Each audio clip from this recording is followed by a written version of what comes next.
দেখি তুলি গাইড, হ্যাঁ ঠিক আছে। গাইডে তুললে তো সুবিধা হবে।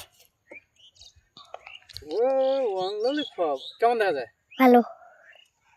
ওই জায়গাটা তো ভালো জায়গা, এইদিকে এই জায়গায় ভালো লাগে না। ওই জায়গায় ভালো লাগে। এই ঢোলটা দেখলে ভালো লাগে। ঢোলটা ওখানে ওই যে ওই দিকটা ওদিক যায় পিছাও।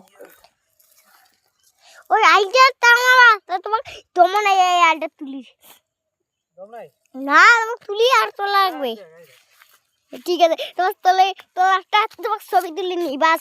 তুমি কেমন করে তুলো ওইটা ছবি নিলি, তারপরে দেখবে কেমন করে তুললে পাও। দেখবো পিছারো আসবো না। আর একটা কিসের একটা গন্ধ বেরোলো। আরে ওই যে মরাটা মরছে না। হ্যাঁ ওইটার। ও মানে এখানে ডাবি যায় রে, আমার ভয় লাগছে এবার যদি পড়ে রে। আরে একবার স্টাম দাঁড়ালে কিসে পড়ে? দেখি সব তো দেখি তুই। না ডাবলে তুমি একবার ধরো বাবু স্টামটা।